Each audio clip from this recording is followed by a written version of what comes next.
Good morning, ladies and gentlemen. The CIPHER Grant Program awards 2-year research grants of up to $150,000 to early stage researchers for projects that address priority research gaps in pediatric HIV in resource-limited settings. The first round was launched at AIDS 2012. It received an enormous response with 146 letters of intent received. US dollars 1 million was awarded to 7 grantees in 2013. We are happy to be able to award 2 more grants this year. And we are very pleased to announce the launch of a new round of CIPHER grants in 2015.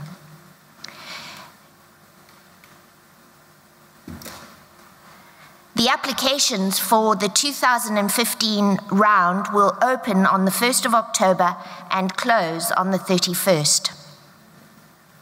We'd now like to share with you a compilation of homemade clips sent in from the 2013 CIPHER grantees so that you can see for yourself exactly what these grantees are doing and what contribution they will be making to the field of pediatrics in the next months to years. This video is a wonderful demonstration of the research that a program such as the CIPHER grantee program can generate. The Collaborative Initiative for Pediatric HIV Education and Research, or CIPHER, was established in 2012 with the generous support of ViiV Healthcare. Pediatrics remains a priority within the International AIDS Society. Ladies and gentlemen, the CIPHER grantees from 2013.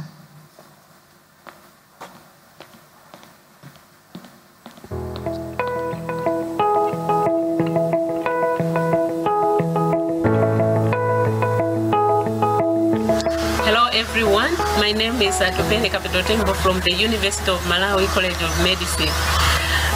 My study is entitled Pharmacovigilance of Infants Exposed to ARV Drugs Given to HIV-Infected Mothers During Breastfeeding.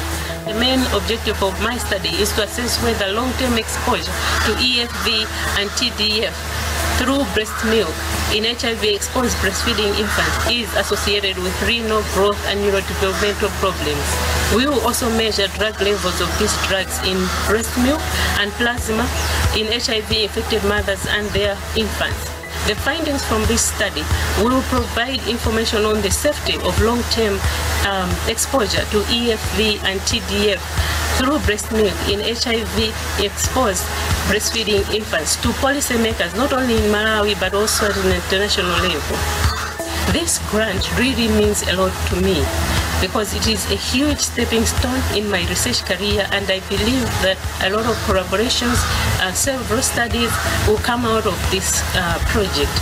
And I would like to take this opportunity to thank the CIPHER sponsors and the CIPHER team, and I would like to urge you to continue with this program because it is building capacity in upcoming research scientists in pediatric HIV research, and it's a platform where a lot of innovative research can come out of.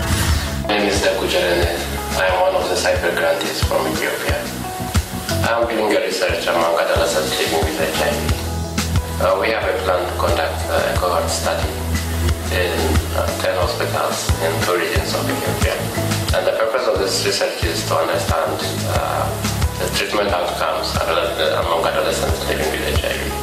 We are now trying to set up a clinical cohort of adolescents living with HIV in Ethiopia. We have started data collection in 6 sites, and we are planning to add 4 more sites. So the preliminary results from these sites also suggest important findings which could be shared with the international audience. And in addition to the research, our plan is in the future to build a strong cohort database which can serve as a good source of information for determining the treatment outcomes, especially the long-term treatment outcomes among adolescents who are now, most of the children are now growing to adolescence, so that area will be an area of focus for our research. We are very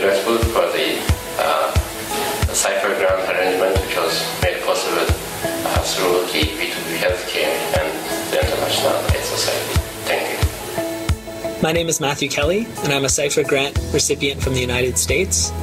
Our project for the CIPHER grant program is located in Botswana, a country in sub-Saharan Africa that remains among those most affected by the HIV epidemic. Having worked in Botswana as a pediatrician for the past 2 years, I've been struck by the continued poor health outcomes that we observe among children of HIV-infected mothers. Our project focuses on the uninfected children of these mothers, referred to as HIV-exposed uninfected. With marked reductions in mother-to-child transmission of HIV, the number of these HIV-exposed uninfected children has risen rapidly in sub-Saharan Africa. In Botswana, roughly 1 in every 3 infants born in the country today are HIV-exposed uninfected. Despite the absence of HIV infection, these infants are vulnerable to infections and are more than twice as likely to die during the first 2 years of life than the infants of HIV-negative mothers. I hope that our project sheds further light on the special health needs of HIV-exposed uninfected children, and specifically leads to vaccination or antibiotic treatment strategies that will improve pneumonia outcomes among these children. With the funding that I've received from the CIPHER grant program, I will have the opportunity to explore which specific factors contribute to the poor outcomes that we observe among these children. The CIPHER grant program has allowed me to work to improve health outcomes for Botswana's growing population of HIV-exposed uninfected children. On behalf of our entire research team, thank you for your continued support of this project, or, as they say in Botswana, Hi there, my name is Nelleke Langrak. I'm based in Cape Town, South Africa. I'm a biomedical engineer with a background in human movement sciences and physiotherapy. So the aim of the study is first to determine the status of these children with HIV and encephalopathy. We're going to have 2 groups. One group of children who started ARVs before 1 year of age, and one group who started ARVs after 1 year of age. Secondly, we want to determine if there's any differences between these groups of HIV encephalopathy and spastic diplegia and the children with cerebral palsy. Thirdly, we would like to see if there's any change over time. So is this status from spastic diplegia, is it static or not, as seen in cerebral palsy? So with this study, we really hope to get more insight in the etiology and the natural history of HIV encephalopathy and spastic diplegia. With that, we hope to be able to develop treatment protocols for these children so that we can prevent them from the secondary abnormalities that will help them in the long term, so that we can give them the best future as possible. So in answer to the question, what means this CIPHER project to me, I can tell you a lot. I'm so happy and excited to start this project, and I can't wait to finish. I can't wait to have the answers to the question, what are the best treatment options for spastic diplegia and the secondary abnormalities in children with HIV encephalopathy. And then finally can give this answer to the specialists, pediatricians, physios, and also the parents of the children. So thank you for this opportunity. My name is Paul Bantana. I'm a psychologist from Mackay University in Uganda. I'm proud to be one of the CIPHER grantees. My study is looking at how HIV subtype moderates heart defect on cognitive functioning in children. In this study, we are going to look at children who receive different forms of heart treatment. We shall measure their degree of sinus penetration and then see how HIV subtype affects the effect on cognitive outcomes in these children. This study has implications for heart treatment in the future. It will determine whether initiation of heart treatment may need to consider the subtype of a child and the corresponding drug and its sinus penetration effectiveness. This study also has some implications for my academics and my career development. It's my first grant I've received as a psychologist and as a scholar, and I hope to be a stepping stone for me to get further my research in HIV and get more grants to build a knowledge gap in cognitive outcomes in children. Thank you to CIPHER and to BIV.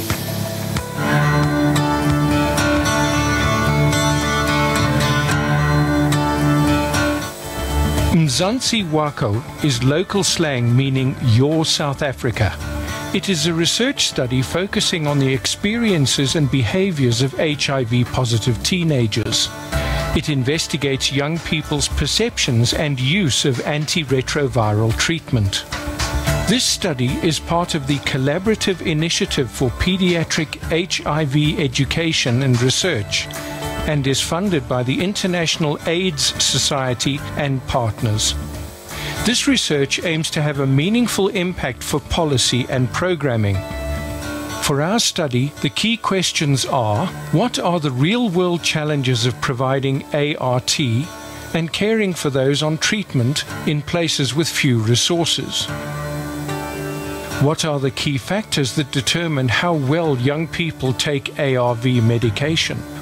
What determines how well young people access sexual and reproductive health? And what do HIV-positive teens want to support them in ART and sexual health access? We will continue our participatory work with youth and welcome your ideas on how to improve the research and champion youth involvement in healthcare policy and programming. Hi there, my name is Steve Innes and I'm an HIV researcher in Cape Town at Tygerberg Hospital. I work with HIV-infected children. The goal of my research is to ensure the long-term health and well-being of low socioeconomic HIV-infected children on antiretroviral therapy. The objective of our study is to generate a low-tech screening diagnostic algorithm using simple measurements that can be routinely collected during primary healthcare follow-up.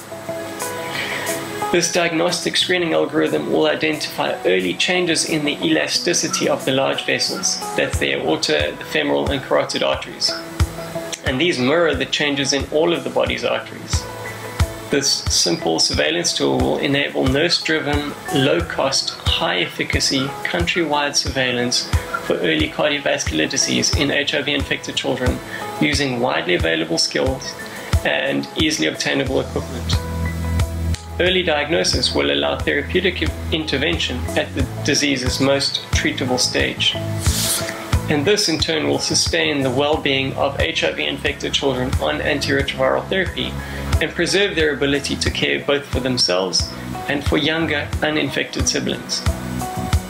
This in turn will allow HIV-infected and affected children born into low socioeconomic circumstances to maximize their adult potential, improving their chances of employment and financial independence, and improving their ability to contribute to the needs of others. Thank you.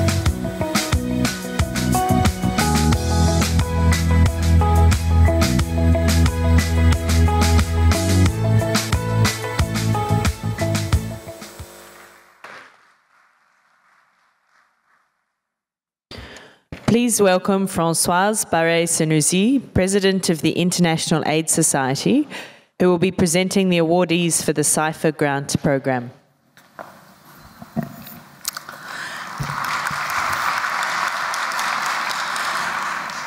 It's really my pleasure to call now the 2014 CIPHER Award grantees. The first one is Tavitya. Tavitya is working in Thailand, and she will develop a project on liver injury and long-term metabolic complication among perinatally HIV-infected children and adolescents receiving antiretroviral therapy.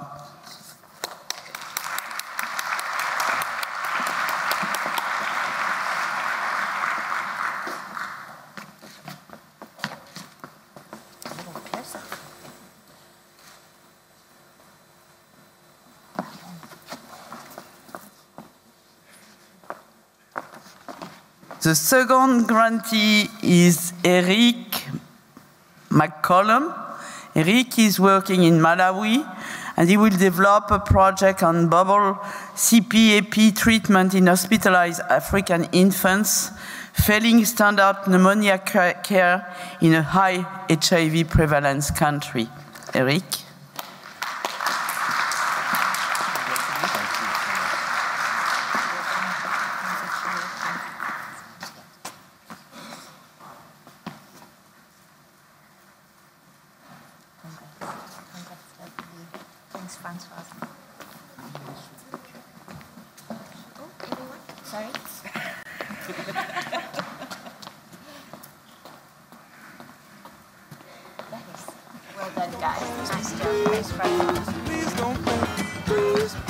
Please don't pass me by.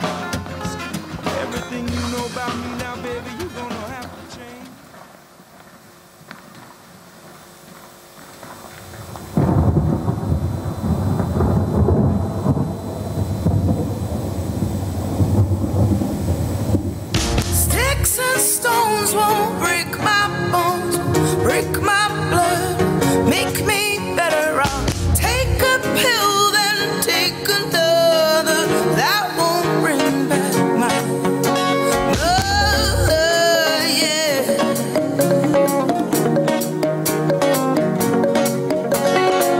Oh my, what now?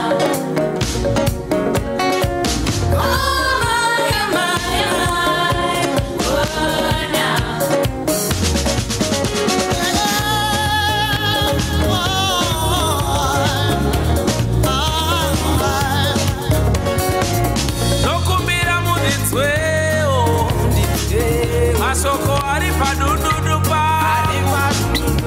dakabere kwa iri mokurupa akuzi kuda kwaku doitirere moto na baade adobibirila.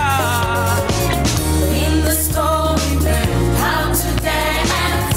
In the storm we learn how to dance. In the storm we learn how to dance. In the storm we learn how to dance. Got HIV, but I'm still me. Virus, I will fight and win. Having you within, not a sin. We treasure, we call you just to make fun. Throw you in my body, I know I've won. Getting down to zero infections, no more. Getting down to zero stigma, no. Getting down to zero death, no more.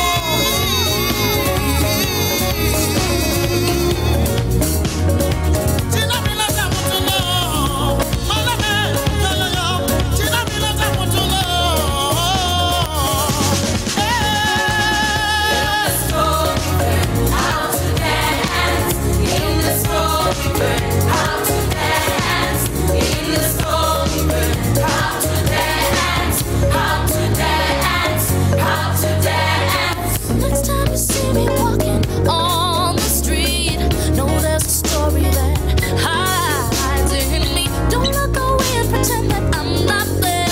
All that I want is for someone to care for me.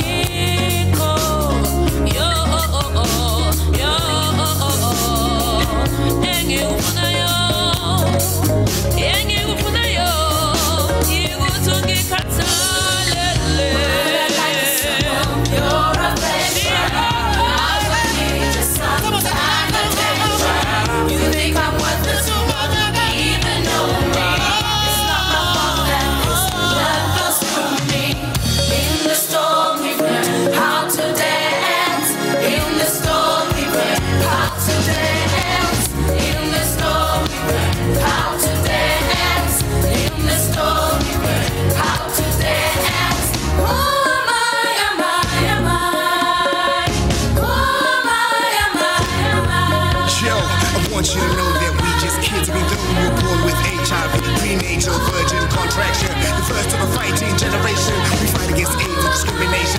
God made them put here for a reason. It's time to change and now it's the season. Yes, be special but no different.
Please welcome Dr. Fabio Mesquita.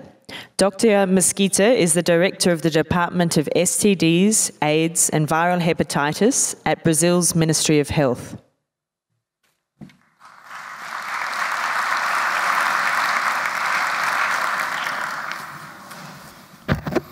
Good morning, everybody.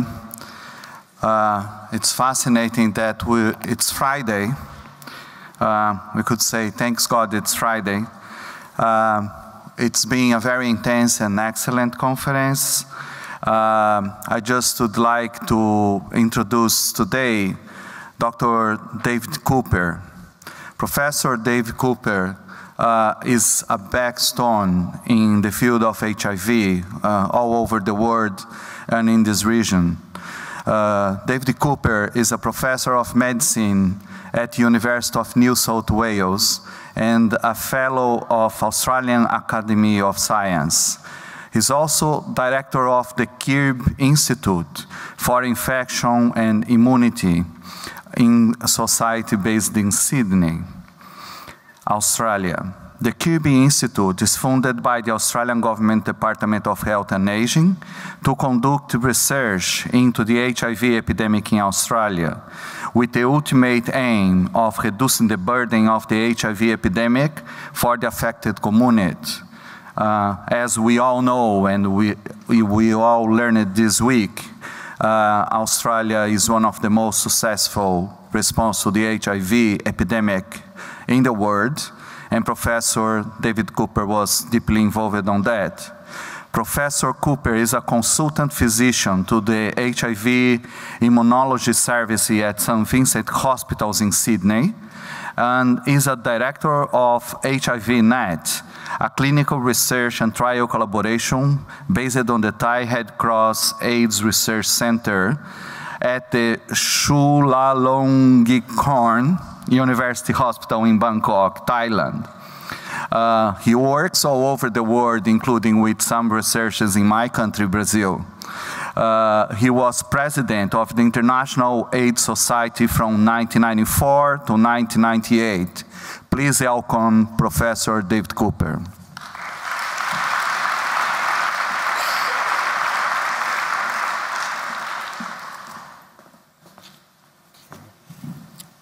Good morning. I would like to pay my respects and acknowledge the traditional custodians of the land on whose land we meet today. I would like to pay my respects and acknowledge the traditional custodians of the land on whose land we meet today, the Wurundjeri people of the Kulin Nation, and pay my respects to their elders past and present, and also to all Aboriginal and Torres Strait Islander peoples here today.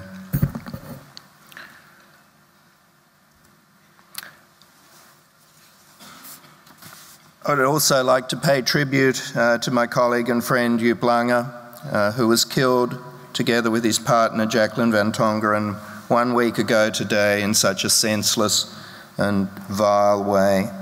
I hope that his life and work will inspire you to achieve only good for all people living with HIV. This is the sections of my talk. I want to start off with first-line treatment. The WHO guidelines, the consolidated guidelines of 2013, recommend that the preferred option is to start treatment of 2 nucleosides and a non-nucleoside is tenofovir, 3-TC and efavirenz as a fixed-dose combination.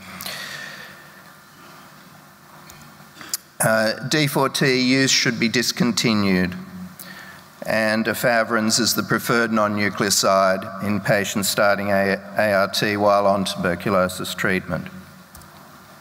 Well, how did this come about? This is the DuPont-Merck 006 study, which was the approval study for efavirenz, showing that the randomized group receiving AZT, 3-TC and efavirenz had around a 65% rate of undetectability and was better than efavirenz indinavir or AZT, 3-TC indinavir, and efavirenz first appeared in the DHHS guidelines in 1998.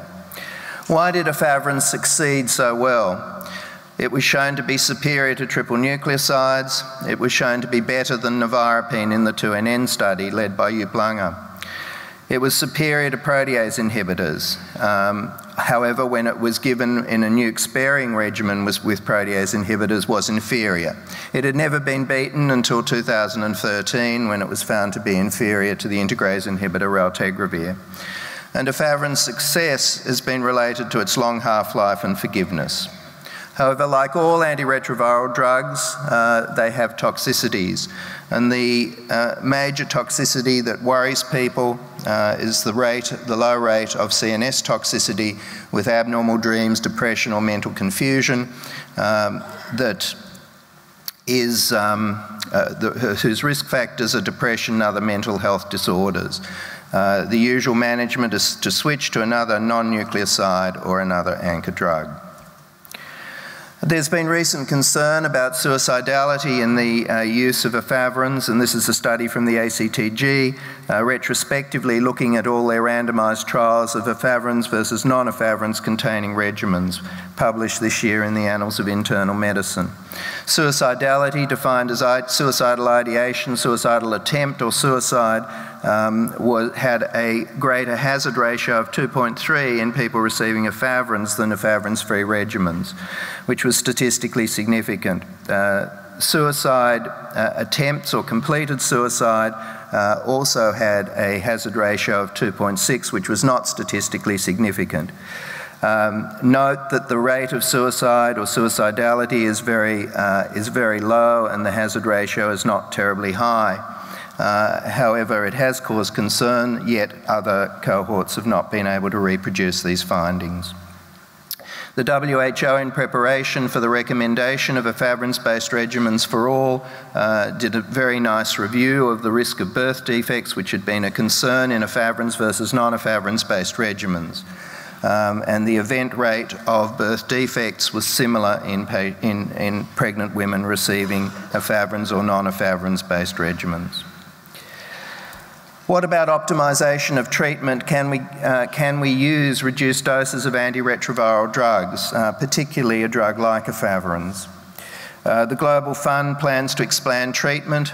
The cost of antiretrovirals remains substantial for this, and dose reduction may be an effective means to reduce drug costs. Efavirenz is a globally important antiretroviral. WHO guidelines recommend it for first line, and phase 2 and observational cohort data suggest comparable performance at lower daily doses. We therefore set out to do the Encore 1 study comparing 600 milligrams of efavirenz, the standard dose, with 400 milligrams in a well-powered study which was published in The Lancet this year. And showed that the 600 milligrams of efavirenz in the primary analysis had a response rate of 92% versus 94% in the 400 milligrams of efavirenz, hence showing equivalence. Moreover, there were, in looking at the adverse events related to study drug, the number of patients with study drug-related AEs and the number of patients who had to stop efavirenz due to a related adverse event was less in the 400 milligrams than in the 600 milligram group. What about other important components of the regimen? The nucleoside pipeline is fairly dry.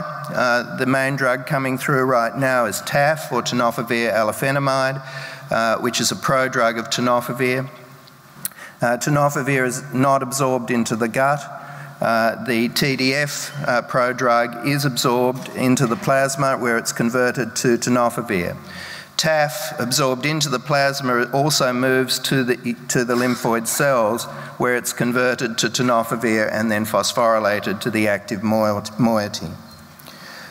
In a phase 2 study conducted by Gilead, the tenofovir diphosphate exposure was 5-fold higher in lymphoid cells using TAF compared to TDF, while the plasma tenofovir exposure was 91% lower.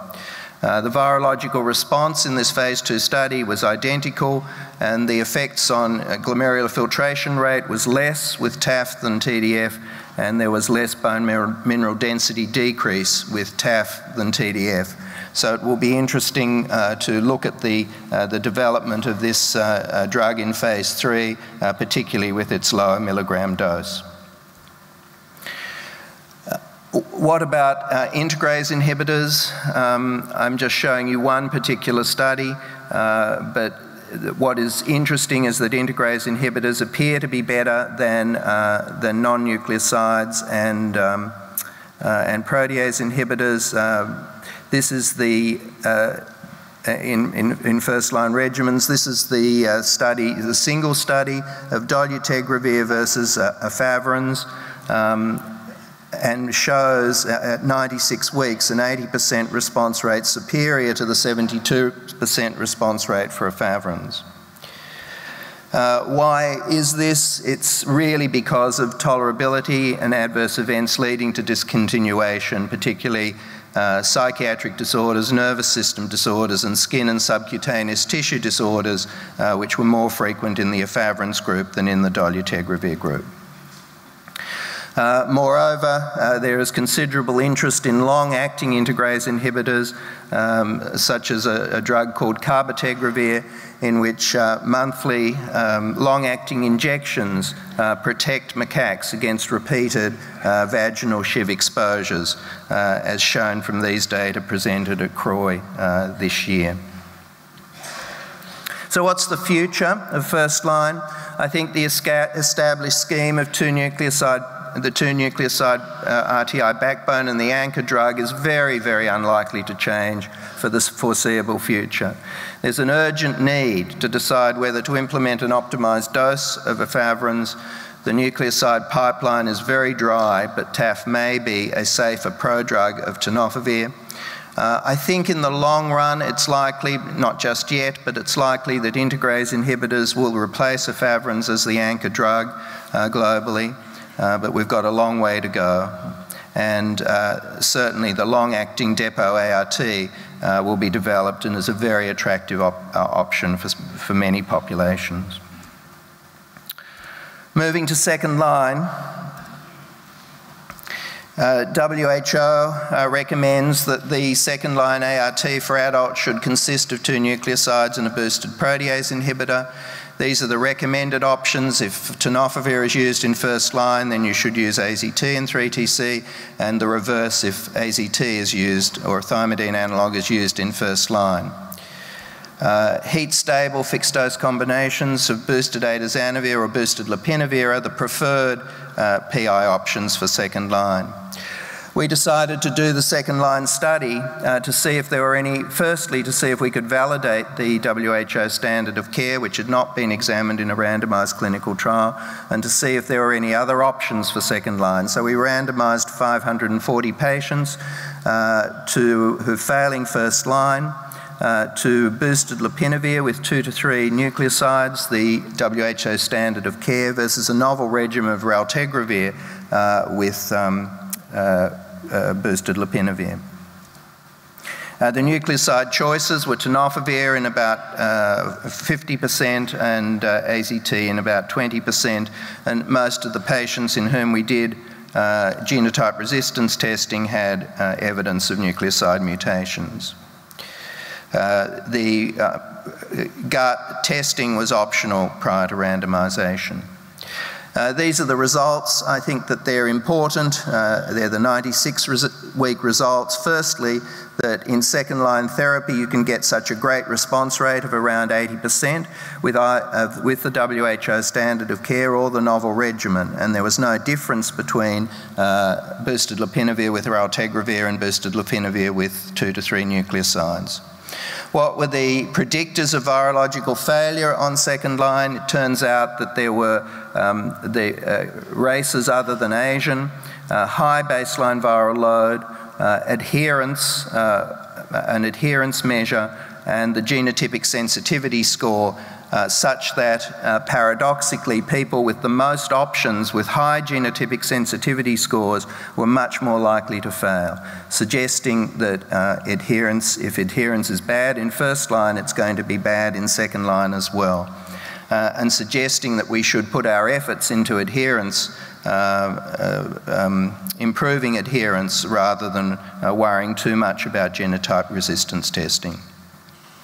A similar study called EARNEST, done in East Africa, was reported from the MRC and was published in the New England Journal this week. It has a similar comparison of the WHO standard of care with a novel combination, but it also included the cheaper regimen of PI monotherapy preceded by an induction.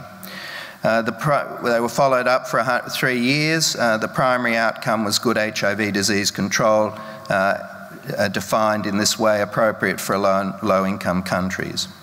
The results showed that the regimens were equivalent, with the protease inhibitor, nucleoside and protease inhibitor raltegravir performing a little bit better, particularly in the virological response and in resistance, such that the people on the PI monotherapy did develop resistance to protease inhibitors when they were failing this regimen.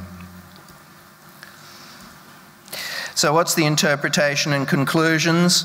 A novel regimen of raltegravir combined with boosted lopinavir is not inferior to the WHO recommended second-line regimen of boosted lopinavir with 2 to 3 nucleoside analogues. Clearly supports the WHO recommended approach for the management of first-line treatment failure.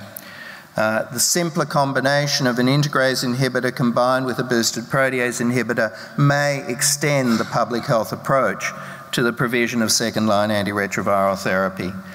PI monotherapy is clearly inferior with lower virological suppression and increased resistance, and I believe is unsuitable for a public health approach and should be abandoned. New or recycled nucleosides retain substantial virological activity in second line with little added toxicity. Moving on to transmission. There is tantalising evidence right now, both in rich and low and middle income countries, that treatment can, at a community level, reduce incidence. This was the first such data to emerge from San Francisco, published a few years ago in PLOS One, showing that as community viral load came down with expanded treatment in San Francisco, so did the incident cases in San Francisco, and has been very helpful to show that this can be done, although unfortunately not reproduced in other major cities in rich countries. The Africa Centre cohort from KwaZulu-Natal, published in Science last year, showed again very tantalising data that if we got community-level antiretroviral therapy up to around 40%, we could reduce incidence by around 40% at a community-based level. What's the treatment cascade like in rich countries like Australia? This is it for 2014. 26,000 people living with HIV, a remarkable 60% suppressed on virus, an attractive feature of our universal healthcare system.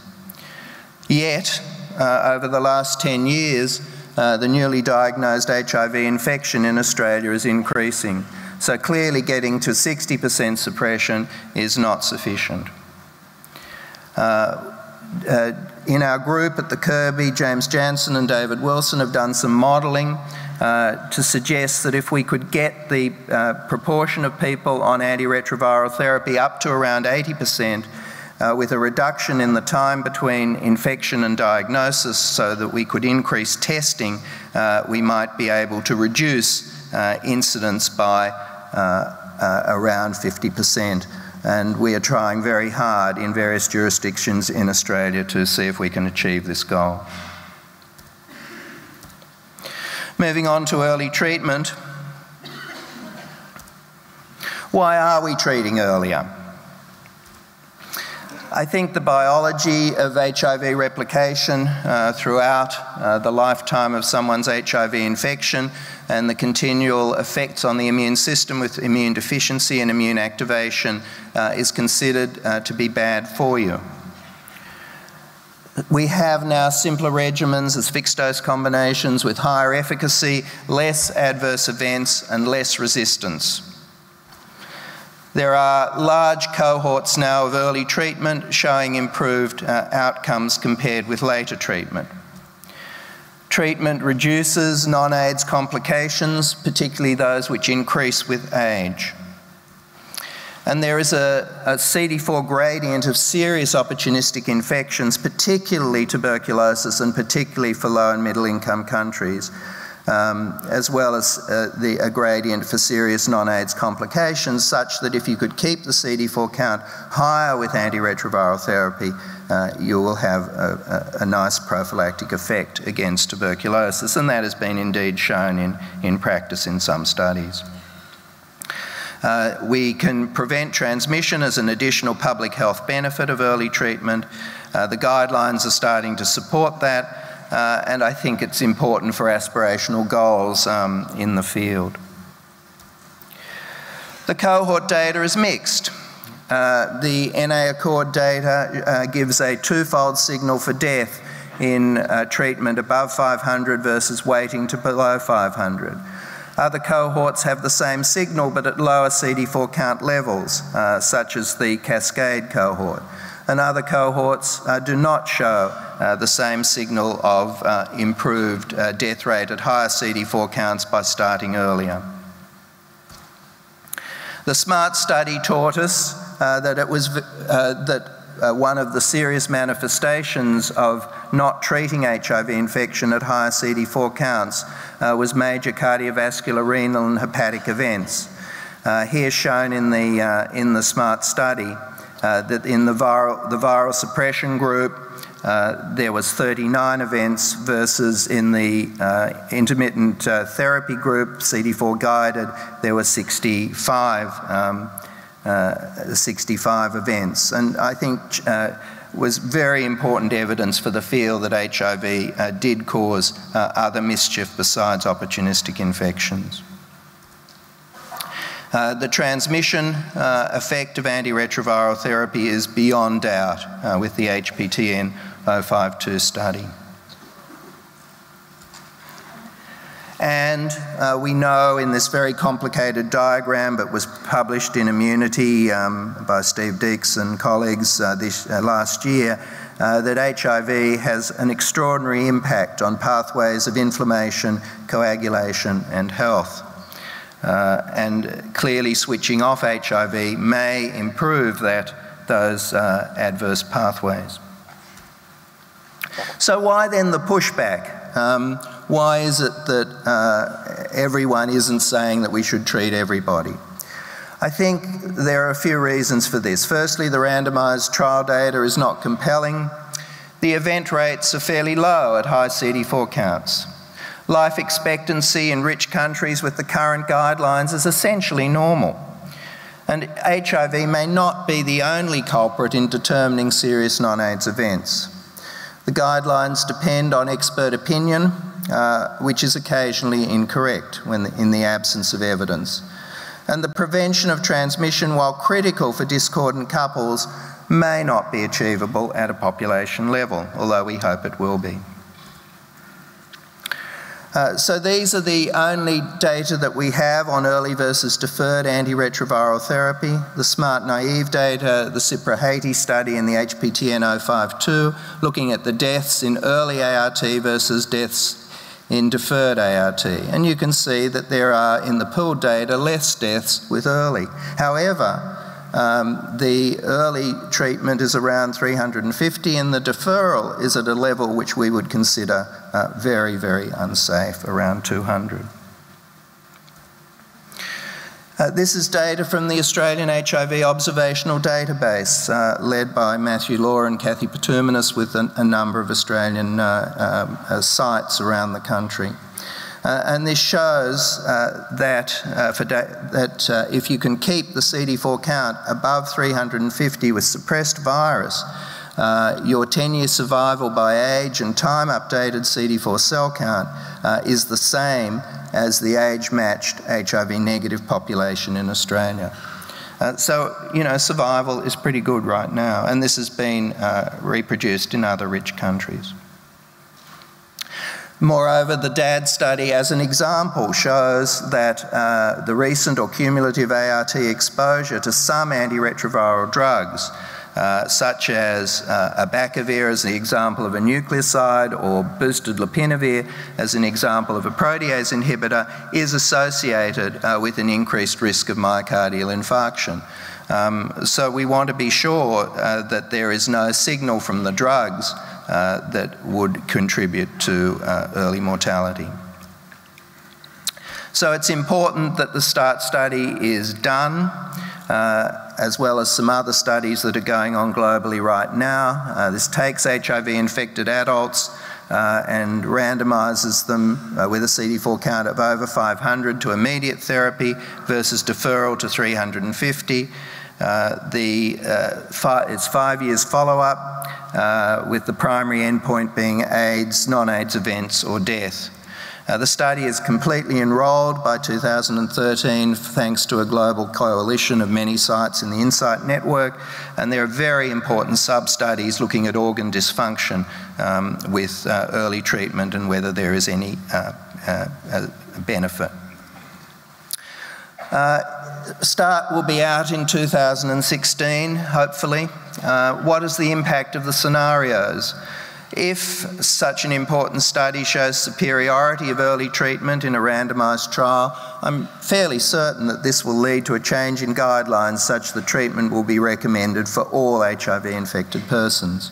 If there is inferiority or harm that might be due to treatment, for example, at that kind of CD4 count level where there is may not be benefit as a trade-off against HIV disease, then I think the guidelines will probably recommend the status quo of the current CD4 ceiling. If, however, there's equivalence, then I think there will be of early versus deferred treatment in the START study at these sort of high CD4 count levels. Then I think that'll lead to a moderated approach where prevention of transmission will be paramount in recommending antiretroviral therapy. Finally, the rollout. These are the policy scenarios that Gottfried Hörnschel set out in some of his talks over the last couple of years, and shows the scenarios of CD4 treatment at the level at which we treat versus the estimated millions of people eligible for ART in low and middle income countries. Less than 200 recommended in 2002. We're now up to a CD4 count of 500 recommended since 2013, requiring that we would need to treat 25 million people with HIV. How are we doing? So this is the WHO UNAIDS report suggesting that we're around 10 million people. And we've got a goal of getting to 15 million people by 15 or perhaps 20 million by 2020. If you have a look at various regions around the world in this depiction from WHO and UNAIDS, that you can see that in all regions there are probably more people eligible for antiretroviral therapy not on antiretroviral therapy than those who are eligible and on antiretroviral therapy. So we have a long way to go and a lot to do. Is the CD4 count improving over the last few years when at a level to start antiretroviral therapy? Are we getting better? Are we identifying people earlier for antiretroviral therapy? This is data from the IDEA collaboration. The countries participating in this multinational international study are listed here. So as I scroll through these, you can focus on your country if you like, and watch what happens over the last 10 years. So this is 2004. Look at the levels of CD4 at start. And now go 2005 and watch it increase. The CD4 counts at start increasing. Sorry, go back. Now, when you focus in, been doing not too badly in rich countries, in North America, in parts of South America, in Australia. But just focus in on Africa, we're not getting there yet. We're only still around 200 as the median CD4 count for starting. And again, that's where the burden of disease is. So these are data that's produced by the collaboration by Dr. Matthias Egger, and I'd really like to thank him so much for getting this to me in time for presenting at this plenary. So how can we improve the situation? I think we need to do more HIV testing. We need to invest in testing capacity and demand. We need to decentralise testing and organise self-testing. We need to make pre-ART care more attractive and find novel ways of retaining people in pre-ART care, such as task shifting and transport allowances. And we need to look very carefully at ART care to increase retention and reinitiation, particularly for treatment interrupters, with support tools such as home-delivered ART and improving health information systems to track people for long-term follow-up. In order to do this, we need the funds to do implementation research, otherwise we won't know how we're going in these very fragile epidemics in various countries. How's the money going? This is PEPFAR funding from 2004 to 2015. You can see that it is now flatlining and perhaps even decreasing for some programs as they transition to country responsibility. Similarly, the Global Fund contributions have increased dramatically in the first 10 years or so of the Global Fund, but have now also flatlined. What does this mean? The reality is that there are currently around 10 million people on ART. According to the current guidelines, 25 million need treatment, and the funding has flatlined. Despite all the efficiencies and optimisation of treatment and simplifications and that, it's really hard to see how the current levels of funding can sustain an expansion according to the targets of WHO and UNAIDS. So what's the solution?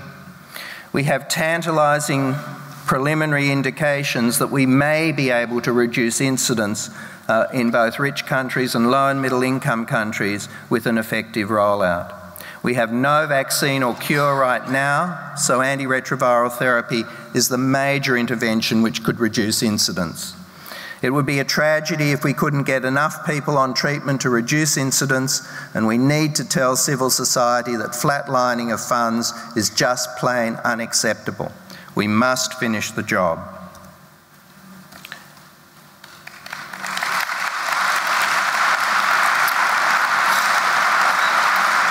I'd like to acknowledge, thank you, I'd like to acknowledge a number of people and programs, the Kirby Institute program heads and staff, the HIV unit at St Vincent's Hospital, Sydney, various international HIV research organisations such as the Kirby International Research Network, HivNat, Treat Asia, IDEA and Insight, the Sydney High Caseload Primary Care GPs, the pharmaceutical industry, both originator and generic, our patients, particularly those who volunteer for our studies, and dear colleagues whom I consulted about this plenary.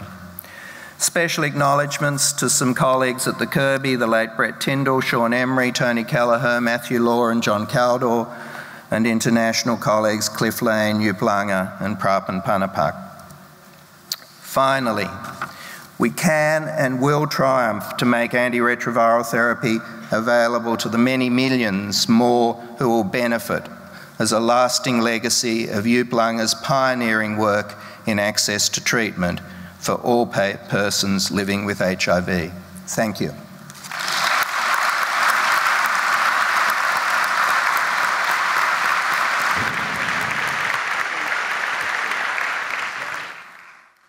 Please welcome Mr. Lambert Greens. Mr. Greens is the Dutch Ambassador for Sexual and Reproductive Health and Rights and HIV/AIDS, and Director of the Social Development Department at the Ministry of Foreign Affairs. Good morning. It's a great pleasure for me to introduce a young speaker, Lorangelis Thomas Negron, who was born HIV positive 26 years ago in San Juan, Puerto Rico, where she still lives.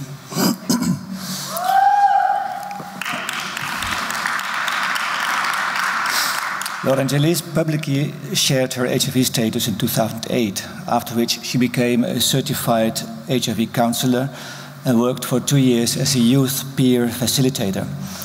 In 2011, she began blogging her experiences as a young woman born with HIV. And in 2012, she became part of a collaborative group of feminists who write an online page entitled Ovaries of Steel. Lorangelis is part of the Latin America and Caribbean Positive Youth Network, and she describes herself as a young, free-spirited woman strengthened by HIV. She's working every day in HIV prevention and with young people and women so that people living with HIV have a better quality of life and can live free of stigma. Please welcome Lorangelis.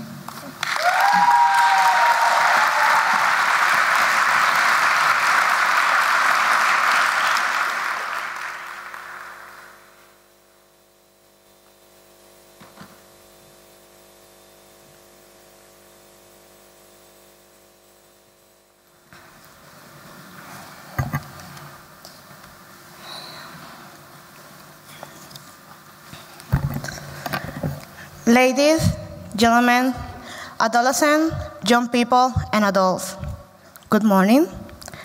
People living with or without HIV, it's an honor to speak here in front of you.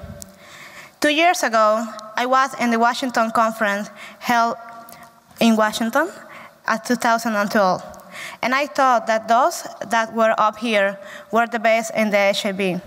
And yes, maybe they are. But in these last 2 years, I have worked so hard, learned so much, and heard so many stories that actually I think that anyone who lives with HIV, who has something important to say, should have the opportunity to be up here as well.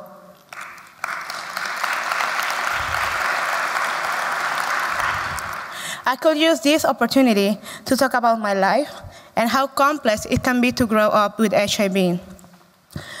About how the food cutlery that my mother and I use were separated from the rest of my family.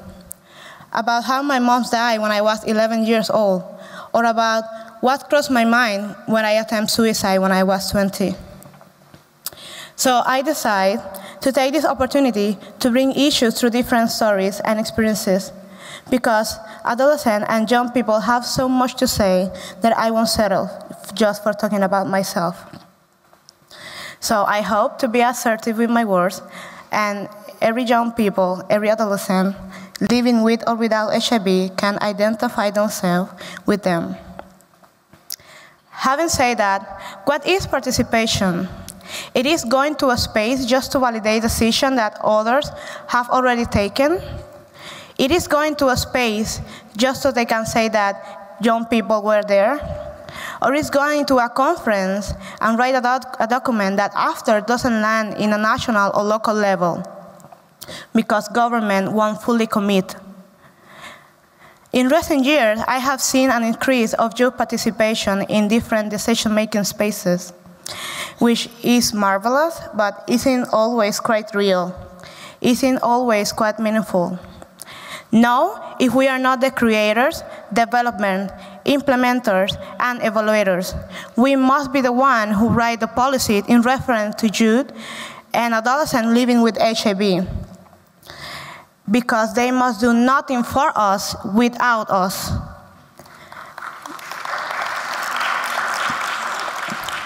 And yes, we are very good doing community mobilization, volunteer work, and consultation. But the activism costs. Keep in mind that this activism costs money, time, energy, and sometimes quality of life. Over 30 years of epidemics, which I have 26, medical advances have emerged. From taking 30 pills, now I take only 3. But I cannot deny that what scares me the most is not knowing what will happen in 5 or 10 years. I have noticed some changes as memory loss, bone density loss, and I know that others may come, but I may not know if they are for the side effect of the medication, maybe the virus, or just the human condition. Unfortunately, we don't have enough studies in those of us who were born with HIV and grew up with HIV, and other population of adolescents to improve the data and therefore policies. Unfortunately, many of them had not access to a variety of ARB options, especially second and third line. Countries must commit to buy them and have them accessible and available, and we must commit to fully fund the Global Fund. I recognize that innovation costs, but I also recognize that this cost is an aggression against health of young people who live in developing countries.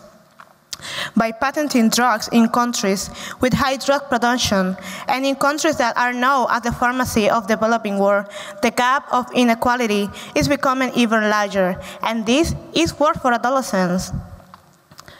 HIV affects us in one way or another in all phases of our life. However, it comes down to an issue of health, and after healthcare is insufficient to take an optimal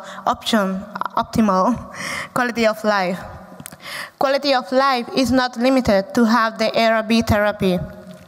It's also having the complementary services such as psychological, gynecological, and dental services, to the most essential things as nutrition, water, and housing. The quality of services is not limited to have them all available. Access to care is an undeniable right to all human beings, and as human beings, we must be treated by health professionals, the academic and scientific community. Health care providers, you are not doing us a favor. You are doing your job, and it's all right to have those services. While I was in middle school, I was a peer educator. I provide information about HIV, STIs, and some drugs. And for several of my classmates, this was the only information they received up to college about sexuality. And remembering all the workshops that I received at my clinic, none of them were about sexuality. Education and access to information is a right. Also, sex education. Autonomy over our bodies is part of the right to be free and live a dignified life. Forced sterilization, treating our dignity and the opportunity to be mothers. My friend Barbie in Ecuador, she was sterilized when she was 17 years old after giving a beautiful baby boy. This violation must be documented, combated, and eradicated at all costs. Reaching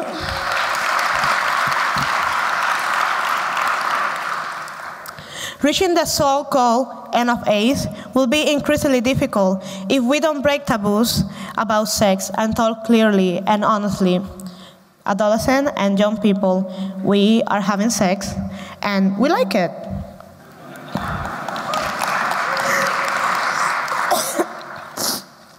And it must work to continue talking about abstinence, as the statistics confirm that this speech is already obsolete. We need both education and information, such as condoms and HIV testing accessible. Adolescents should have access services without the parental consent. Getting to the end of AIDS will not be possible if we fail to establish it as a priority in the post-2015 agenda. And I wonder how we can let this happen. What will happen in 10 or 15 years where we have to set new goals? Are we going to be talking about the same thing then? So, where are we headed with HIV and adolescents? Until now, I have changed my therapy twice. And after 26 years, I still get tired and I still forgot about.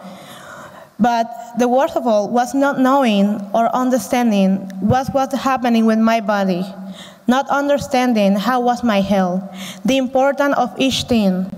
And what most rebellion cost me was not get to decide what I wanted or needed and just simply being invalidated by my doctors and health professionals.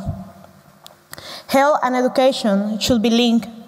And after many years of epidemics, is this necessary for us, adolescents and young people, to take control of our own health? With all the sexual experimentation, the entrance to workplace and college, biological changes, unwanted pregnancies, gender and social inequalities, religious fundamentalism, among others, adolescence is a quite complex stage to leave it in other people's hands or medical health. It's our body, it's our territory, and we must protect it from any settler who wants to take decision about it.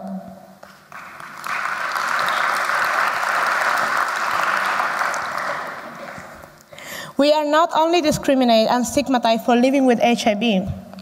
Sex worker, drug user, transgender, men who have sex with men, sexual diversity as lesbian, gay, bisexual, queer, intersex, and undefined, indigenous, aboriginal, African descent, people with disability, young people living in poverty, in conflict zones, in rural areas, migrants, refugees, and prisoners, and homeless. I mention them because otherwise they are invisible. I mention that because I want you to know of whom I'm talking about. And because our life can be more complex during the adolescence.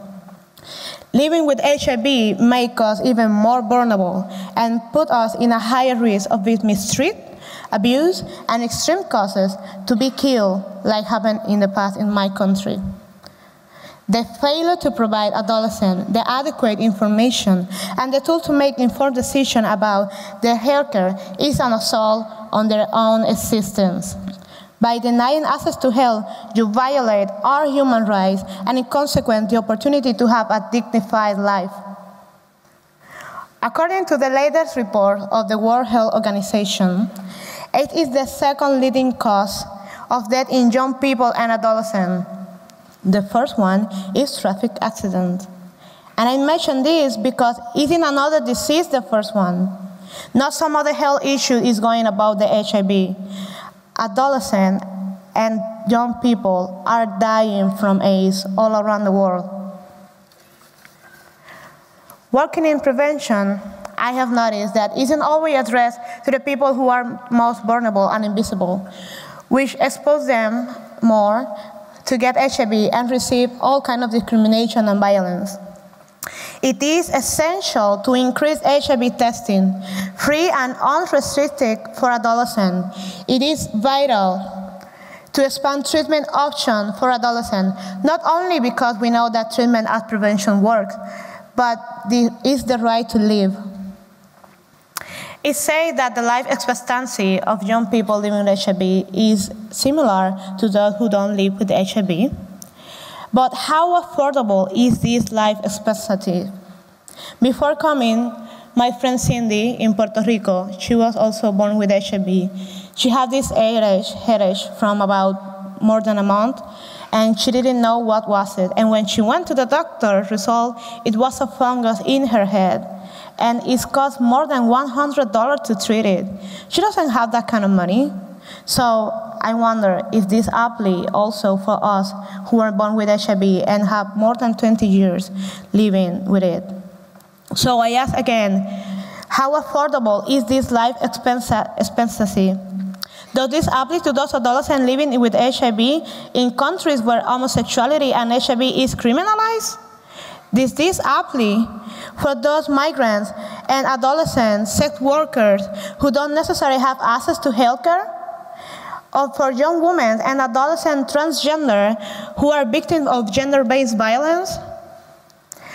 We have achieved so much since the beginning of this epidemic and acknowledge the great work of experts to combat it. However, we still have much more to do. We have to talk less and do more. We need to increase access to participation. We need more youth adolescents living with HIV in the participation spaces and decision-making spaces with meaningful and real participation. To close, in 15 years, in 2030, we'll be still talking about the end of AIDS? Are we going to wait 15 more years? We'll meet again and we will see. Thank you, everyone.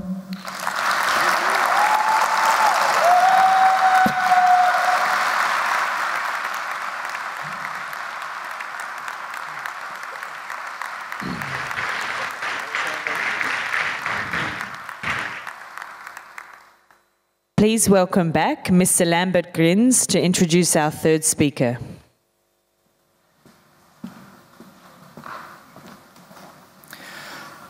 Thank you very much, Laura Angelis. We continue on the same subject, and it's a great privilege for me to introduce Dr. Susan Cassede. She's Senior Advisor and Team Leader on HIV and Adolescents for UNICEF. Dr. Cassede holds a doctorate in epidemiology and population health from the London School of Hygiene and Tropical Medicine, and a master's degree in public health from Boston University. She has 18 years of experience working on adolescents' sexual and reproductive health, of which 16 focused on HIV. And since 2009, she focused her work on strengthening a global response on HIV prevention, treatment and care in adolescents aged 10 to 19. To that end, she has contributed towards global level evidence generation, technical guidance, development, advocacy, and global partnership development. Dr. Cassede has coordinated a series of studies, including documentation of global practices in the care of adolescents living with HIV, mathematical modeling to assess the impact and cost of scale-up of proven HIV prevention, treatment, and care interventions on new HIV infections and AIDS deaths in adolescents, and a systematic review to confirm evidence on effective programmatic approaches. Please welcome Dr. Susan Cassede.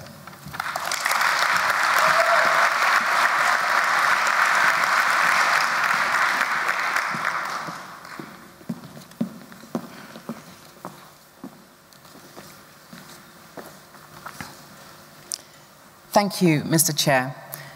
I'd like to start by acknowledging the traditional owners of this land.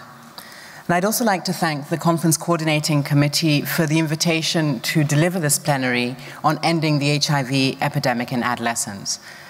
And I'd also like to acknowledge my fellow panelists, particularly Laura Angelis, for your courage. It's an inspiration to hear you speak.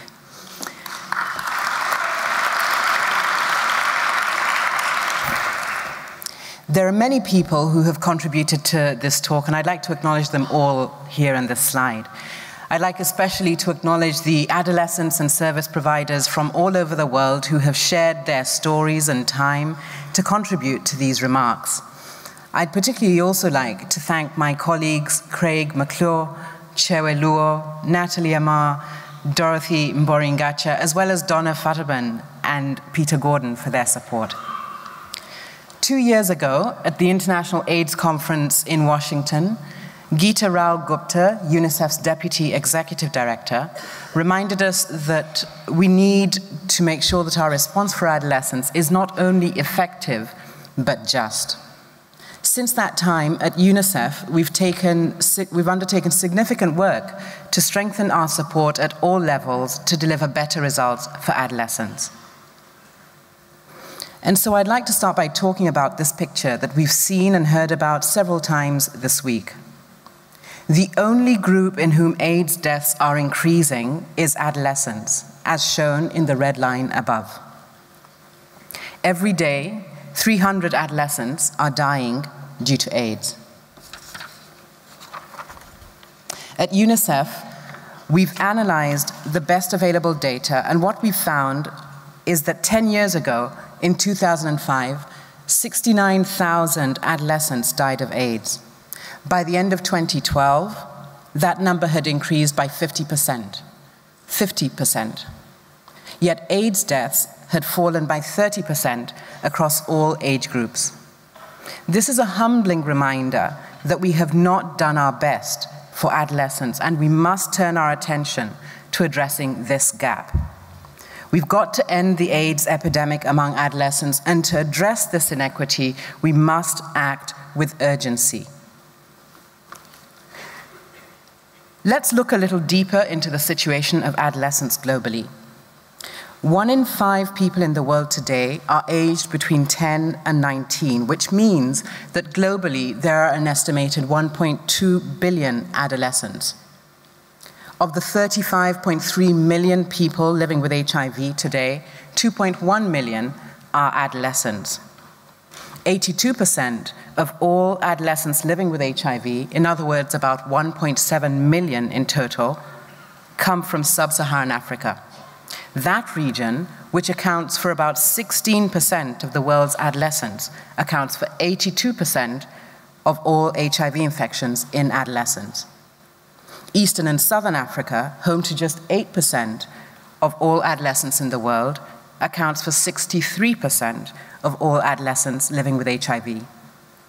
In all other regions, HIV is concentrated in highly vulnerable adolescents, such as adolescent males who have sex with males, adolescents who sell sex, adolescents who use drugs, and transgender adolescents. Here's another thing to think about. Of the 2.3 million new infections that occurred in 2012, 300,000, or just over 800 new infections every day, were among adolescents, and of these, 2/3 were among adolescent girls. Just over a month ago, in a report by the WHO on the health of the world's adolescents, WHO highlighted that HIV, as Laura Angelis pointed out, is now the second leading cause of death among adolescents. So how do we respond? We now have better guidance. New WHO guidelines on HIV testing and counseling and care, released in December last year, provide specific recommendations on prioritizing, planning, and providing HIV testing, counseling, treatment, and care services for adolescents.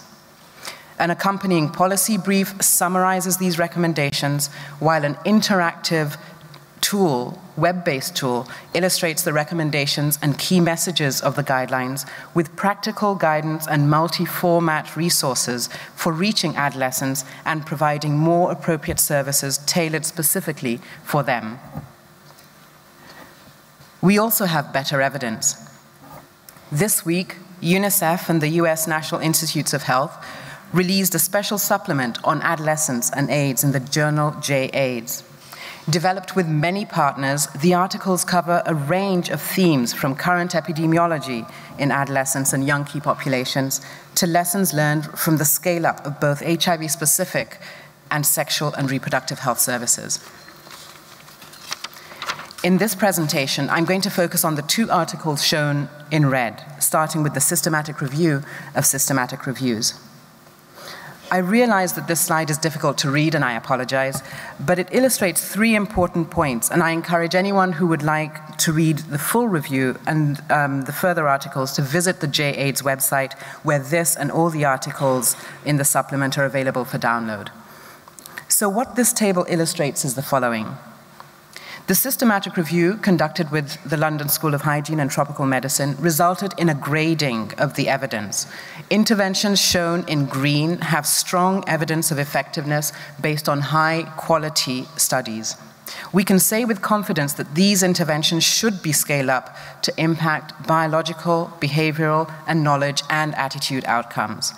Interventions shown in yellow have moderate to high levels of effectiveness, so they are promising.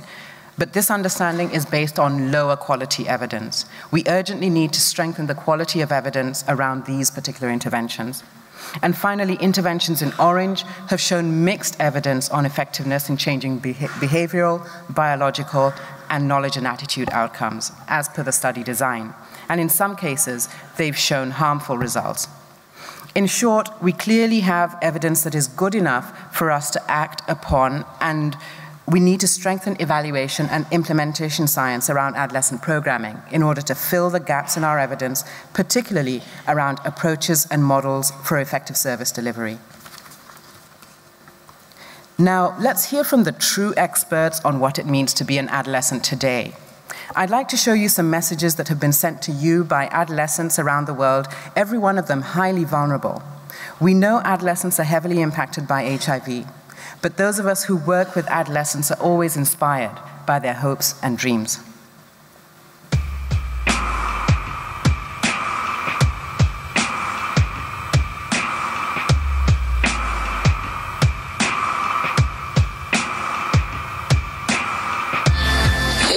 My name is Asha. Hello, my name is Mali. Hi, I am Karan Sentaguri. My name is Suki.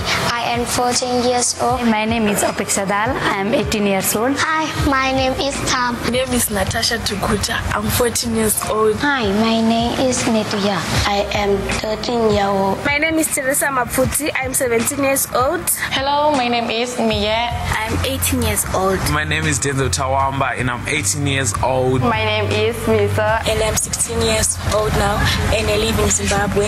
I am 14 years old and I am from Thailand. I'm Samantha Kufea. I live in Zimbabwe. I live in Zimbabwe. I'm 13 years old.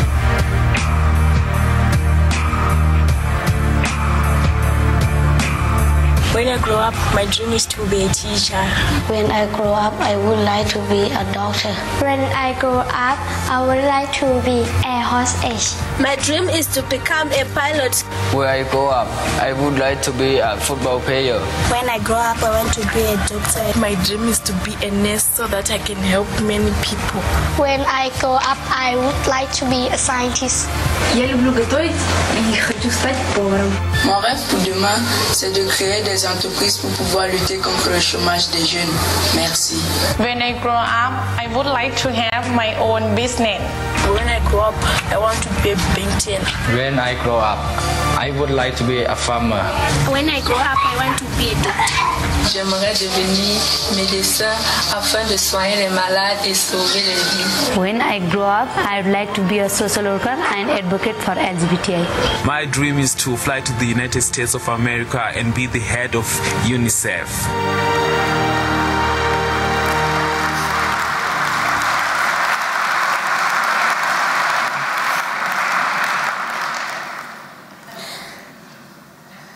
Yes, their dreams inspire us, I told you. There are some concrete things that we can do to respond to these aspirations. And here's our big idea, and it's around 4 things. We need to invest more and invest smartly around adolescents. We need to deliver what works and strengthen data on adolescents. We need to empower and engage adolescents. And we need to accelerate, step up the pace, and act with urgency. If we do not do these 4 things, as a global community, we will pay an extraordinarily high price. So my first message today is that we must invest more in adolescents and be smarter in our investment to achieve greater impact. This, plus the right laws and policies, will enable countries to unlock the potential of an educated, healthy, and productive young generation to fuel economic growth and development. But that's not enough. The investment framework released in 2011 is relevant for adolescents. It tells us that to have greater impact on HIV-specific outcomes, we must scale up the interventions proven to reduce HIV risk, transmission, morbidity, and mortality.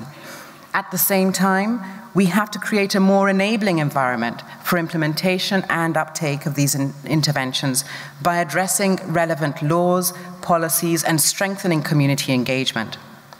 Finally, and especially for adolescents, the HIV response must build on closer partnership with key development sectors such as education, health, labor, social welfare, and protection in order to empower adolescents and reduce vulnerability. Now, when we say smarter investments, this is what we mean. In this slide, based on modeling by UNICEF and the Futures Institute, you can see that if we continue at current investment levels for adolescents, new infections are guaranteed to increase, as shown in the top blue line. In contrast, the bottom line, the red line, is what we will get if we go all in for adolescents and apply a smarter investment approach. This approach could avert 2 million new infections in adolescents by 2020. But what would it take in terms of resources to deliver that impact? The modeling tells us that already we should be investing an additional 45% above what was spent on adolescents in 2010. 40% of these resources need to go towards investment in key sectors like education, protection, and health to reduce vulnerability in adolescents. About 25% of the resources should go towards efforts that build an enabling environment through better laws, policies, and community engagement, while about 1/3 should go towards scale-up of the proven high-impact HIV-specific interventions. This distribution is adolescent-specific, and it's different from the distribution of investment required for the adult population. In other words, it reflects the unique needs of adolescents. My second message is we need to tailor our delivery based on good data. We face some major challenges around data collection. Worldwide, program data is not systematically collected on adolescents aged 10 to 14. And when data is reported, it is rarely disaggregated to provide a full perspective on adolescents. We all know that you can't tailor or optimize programs without this basic information. Yet, we've tried to do this for 30 years for our programs for adolescents. While seemingly simple and supported by WHO, UNAIDS, and others, getting this data will require commitment and major effort from governments.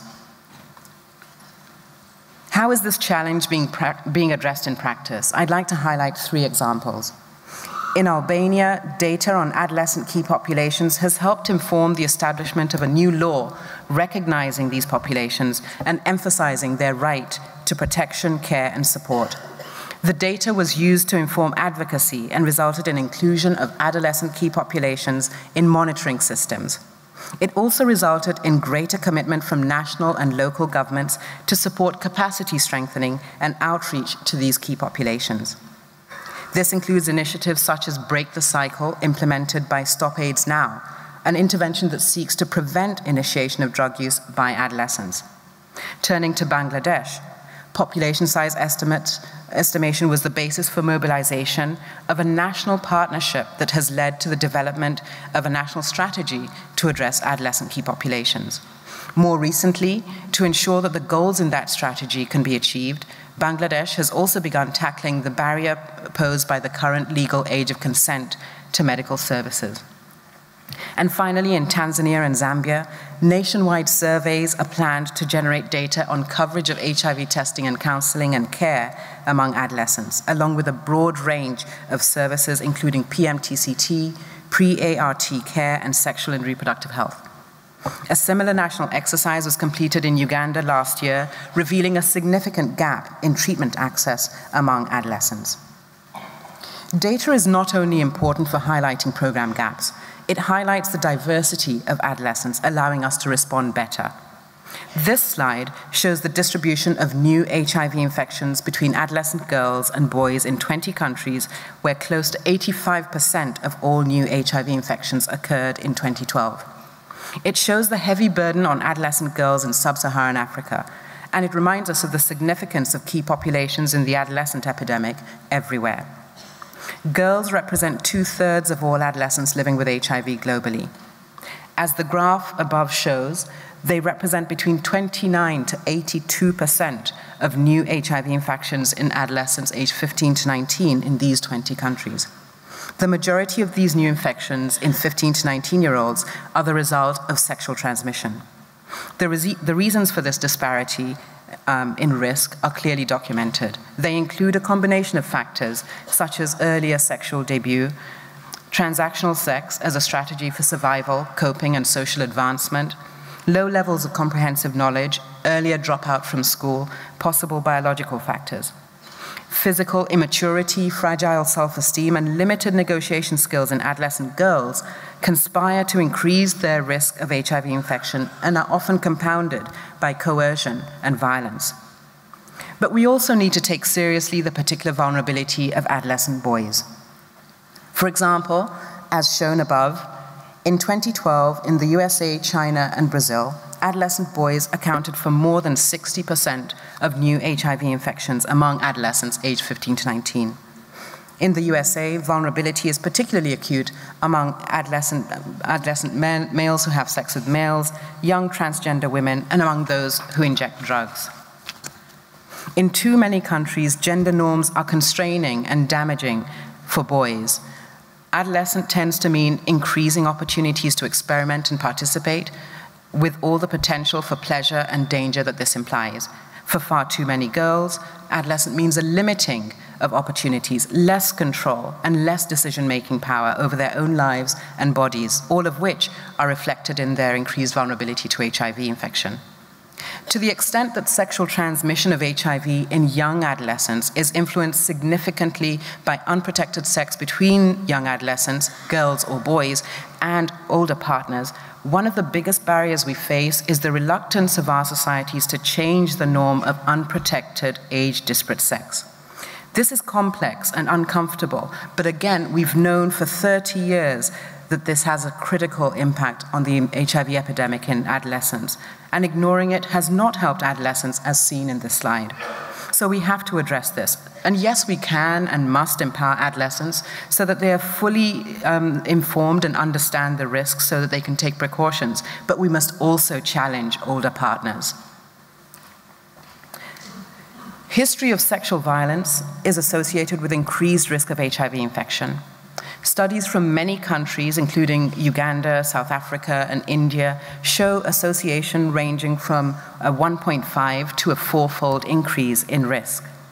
A 2011 meta-analysis of sexual abuse found that close to 1 in 5 girls and 1 in 10 boys experienced sexual abuse, and recent local studies show even higher rates.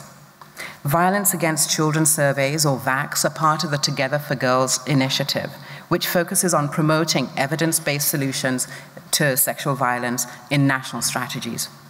Completed surveys report that between 27% and 38% of girls under the age of 18 have experienced sexual violence. So far, surveys have been undertaken in 9 countries, including Cambodia, Haiti, Indonesia, Kenya, Malawi, Swaziland, Tanzania, and Zimbabwe. The scale and impact of sexual abuse and sexual exploitation of children and adolescents, both boys and girls, is a sobering reminder that we cannot take for granted that people in authority will always act in the best interest of children and adolescents. Every day, it seems we are witnessing how those in authority within the institutions that we expect to nurture and protect children, family members, religious leaders, trusted community leaders, law enforcement officials, have not only abused children but have denied their acts and continue to prioritize their own reputations and interests over those of children and adolescents who have been abused. This is both a public health issue. This is both a public health issue and a matter of human rights and justice. It's wrong. And no region, no country is immune, and we must act collectively to stop this. The slide that we saw on adolescent girls and boys was imperfect in that it generalized what the epidemic in adolescence looks like. Now, I'm the mother of 2 adolescents who mean the world to me. And knowing the kind of challenges that they might face ahead, I know that self-esteem, love, kindness, and a fair shot today at all the options available to them are so critical in helping them develop a healthy view of the world and their role in it. Now imagine growing up as an adolescent in the context of conversations and norms that tell you that you are not okay. Gender inequality, discrimination, the objectification of girls, fear and intolerance of youth sexuality, are evidenced by legal and social frameworks, including laws that criminalize consensual same-sex relationships in at least 85 countries. In other words, in communities and countries around the world, we have created an environment that systematically fosters rejection, fear, discrimination, violence, and unequal opportunity, and that directly undermines the development of self-esteem in adolescents at a time that is so critical in their transition to adulthood. Through an HIV lens, We've already seen the result of this inequality and stubborn refusal to change on adolescent girls. In Asia and the Pacific, more than 95% of new HIV infections among adolescents are believed to have occurred among adolescent key populations, invisible, marginalized. Whatever the intention, the impact of such legislation and the norms and values that they reinforce can only be to increase vulnerability and the risk of exposure to HIV. So my third message is that we need to empower and engage all adolescents. This is clearly acknowledged in the Convention on the Rights of the Child, which recognizes the evolving capacities of children in the first and second decades of life. And it endorses the principle that children should participate in decisions affecting them. The need to empower adolescents is also highlighted in the report to the Global Thematic Consultation on Health in the post-2015 agenda, which proposes that empowering adolescents in their health development, including healthy sexual and reproductive health practices, will enable them to enter adulthood with stronger overall capabilities, better equipped to make informed choices for themselves and for their communities. So one example of engagement that I'd like to highlight is Youth Lead, an independent network of young key affected populations active in 17 countries in Asia and the Pacific. Youth Lead promotes grassroots, skill-based education and empowerment and advocates for legislation, HIV funding, and rights-based programming for young key affected populations. Another example, advocacy by young people in East and Southern Africa, conducted throughout last year, led to the region's first joint declaration by ministers of health and education to expand comprehensive sexuality education and sexual and reproductive health services for adolescents and youth. One such service is voluntary medical male circumcision, or VMMC. As reported in the article on VMMC in the J8 supplement on adolescence that I talked about earlier, while adolescents represent between 34 to 55% of the population targeted for VMMC in 10 of the priority countries, in all countries except Lesotho and Namibia, program data shows that adolescents represented between 35 to 74% of all males reached through these services. High uptake of VMMC could be the result of a service delivery model that reaches out during school holidays, or it could be the result of the increased role of parents. But we've learned from multiple service platforms that adolescents themselves are particularly influential as early adopters and mobilizers. Programs like the Center for the AIDS Program of Research South Africa, CAPRISA, have based their engagement of peer mobilizers for VMMC on the evidence of the power of this peer influence in creating demand. But there's more. New media and social media are extremely accessible. They're simple and scalable, and we should be doing much more of this everywhere to empower adolescents and to establish a two-way channel to strengthen programs and services. I'd like to highlight an example to show how adolescents can contribute through social media and the use of technology, not only to advocacy, but also to program design, demand for services, implementation, and monitoring, all with the potential for national scale. Launched by the government of Zambia in 2012, the Zambia U Report is an innovative, youth-friendly resource. It provides real-time interactive counseling and education on HIV and STIs through free and confidential text messages. The SMS platform captures feedback from adolescents and feeds it into a data bank that tracks information on service availability, barriers to utilization, and quality of services. Young people have been involved in the design and improvement of this initiative. The information gathered through the initiative is helping improve understanding of the adolescent and youth needs and concerns in relation to HIV testing and counseling, as well as other HIV and sexual and reproductive health services. As a result, these programs are better able to define responsive services and community outreach approaches for adolescents. As seen in these country examples that I've highlighted, we can achieve better results through better investment, tailored delivery and better data, and through better engagement and empowerment of adolescents. So my final message is that to end the AIDS epidemic in adolescence, we must accelerate and step up the pace, but we must act with urgency. There are 2.1 million adolescents living with HIV and millions more at risk of infection. Let me tell you the story of one of them. Meet Elijah. This is Elijah holding his younger brother. Elijah is 11 years old and lives in Kasarani in Nairobi, Kenya. Elijah is living with HIV. He lives with his mother, aunt, and his younger brother. Elijah loves school, and his best friend is his teacher, who's been incredibly supportive of Elijah since his disclosure. But that hasn't always been the case. Elijah only started on treatment last year after his mother disclosed to him that he was HIV positive. His mother learned of her own infection during her pregnancy.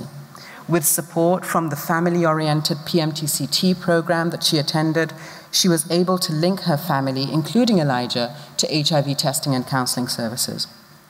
When Elijah was told about his status, it helped him understand why he'd constantly struggled with poor health, lack of energy, missed days of school, and as a result, why he had fallen behind his classmates. While he understood the information, Elijah struggled to cope with the diagnosis and with the daily treatment, and he felt depressed. He felt he did not belong among his peers because of the issues and the emotions that he was dealing with. They were too difficult, and he was too different. Recognizing the anxiety in his student, his teacher reached out to the family and learned of Elijah's situation. What he did next was wonderful. With advice from health facilities and with permission from Elijah, the teacher brought his class together. They discussed HIV and shared what they knew, what they feared, what they wanted to know, and how they would like to be supported if they were living with HIV. With this understanding, Elijah was able to disclose his status to his classmates, and his class was transformed.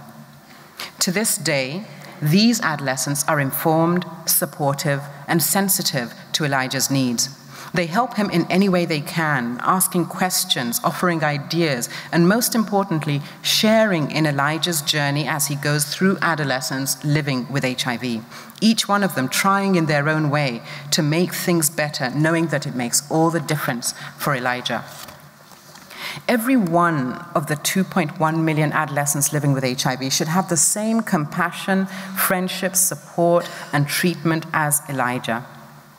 The data on mortality in adolescents indicate that we're not reaching adolescents well enough to save lives fast enough, particularly those like Elijah who are infected perinatally. We celebrate the fact that we've reached close to 15 million people currently with treatment.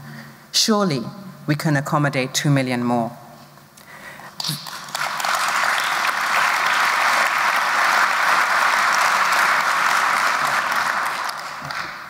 The challenge of managing adolescents living with HIV as they transition from pediatric to adult care, and the challenge of preventing new infections in adolescents as their needs change in the transition from early childhood to adulthood cannot be managed through the health sector alone.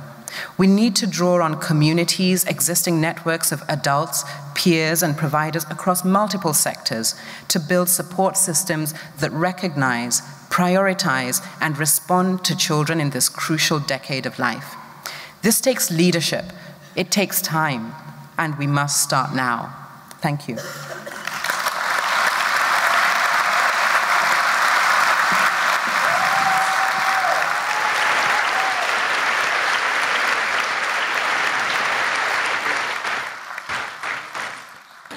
Please welcome Ms. Abby Landy to introduce our fourth speaker. Abby is at AIDS 2014 representing Positive Life New South Wales as a volunteer. She also volunteers her time with NAPWA and with the Bobby Goldsmith Foundation. Shafiq Isaji is the Senior Medical Advisor for the Clinton Health Access Initiative and a member of the Pediatric Infectious Disease faculty at New York University, where he has been caring for children with HIV for the last 18 years. Dr. Isaji is originally from Kenya, and in 2001, he established one of the first free paediatric HIV clinics in the region in the city of Mombasa. He recently spent 2 years in Geneva, working for WHO as the medical officer for paediatric and family care. In addition to his work as a clinician and public health advocate, Dr. Isaji is a research scientist and has been supported by the NIH Centre for AIDS Research and the Doris Duke Charitable Foundation. He is a graduate of the Oxford University Medical School and completed his residency in paediatrics at the University of California, San Francisco, before joining the Pediatric Infectious Disease Division at New York University. Please welcome Shakif Isaji.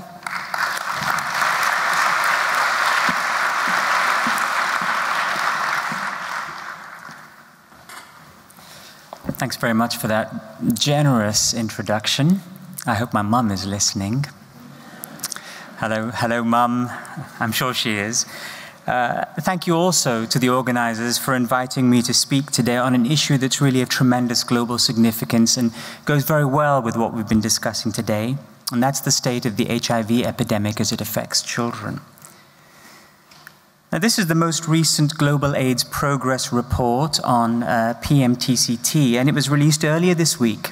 And what these data show is that as ARV access for pregnant women has increased, so the number of new infections among children has actually fallen. But in 2013, there were still an estimated 240,000 children born with HIV. And so, although 80% of the world has now adopted option B or B+ in their national programs, and in fact all of the 22 priority global plan countries have also adopted or are implementing this, it's clear that the pace of prevention needs to accelerate if we're going to reach our target of eliminating new infections in children by 2015. And when we compare the reduction in new infections with the reduction in child death due to HIV, things look even worse. Now, you might expect that as fewer children are infected with HIV, there would be a commensurate decline in child mortality, which is in proportion. But that is not the case. In 2013, there were 200,000 HIV-related deaths, and I predict that unless we address this mismatch, by next year, these curves will cross, and we will have the tragic situation where more children are dying of AIDS than are being born with HIV year after year. So this rather begs the question, what's the problem with this epidemiological pattern? What are we doing wrong? And I think the answer lies in treatment access. And as you look at this graph, which was also in the Global AIDS Progress Report, remember that the denominator has now increased to all people living with HIV, not just people in need of treatment.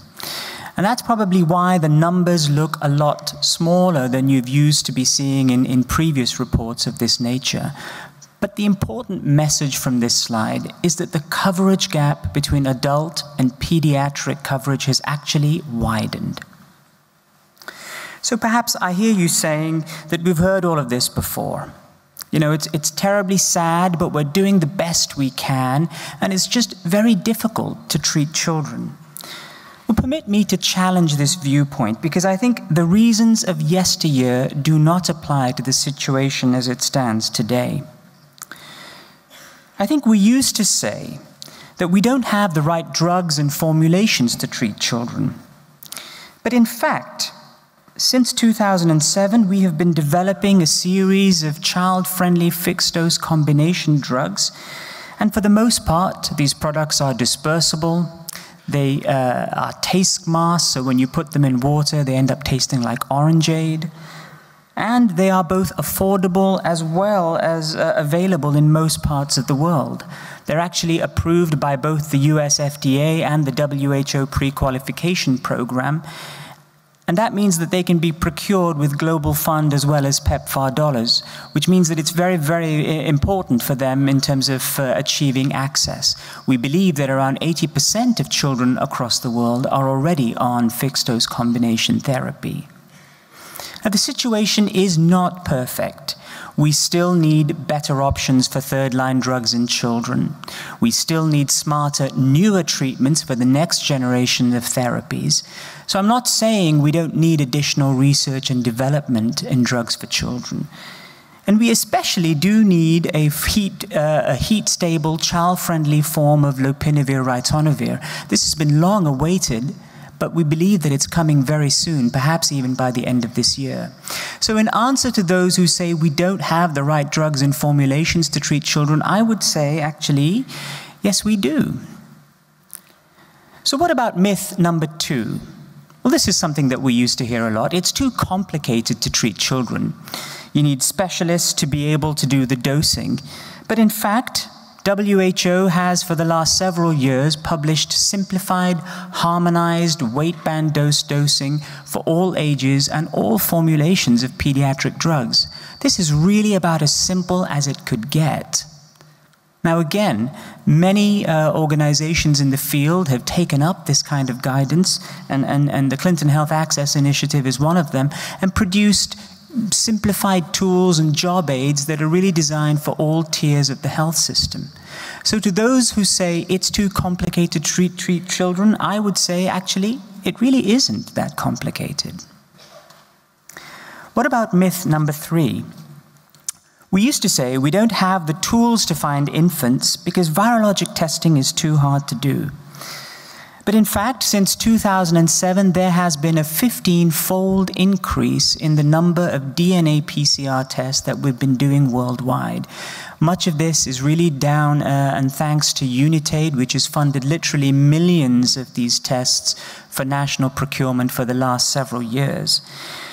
Now again, it isn't absolutely perfect, and in fact the latest Global AIDS Progress Report did show that only 44% of infants are accessing an EID test within 2 months. And in some countries it's dismally low. There are many countries that are still in single digits. But by contrast, there are also many countries that have reached in excess of 90% access to infant diagnosis. So if you were to say we can't make an HIV diagnosis in infants, I would say, yes, we can. My message then is that perfection is a place we may never get to. And as long as we make excuses for our unacceptable performance, children will keep dying. That mortality curve will not change. So I would advocate that we change course, that we take the tools that we have available today, and instead of heading for perfection, let's head for good enough.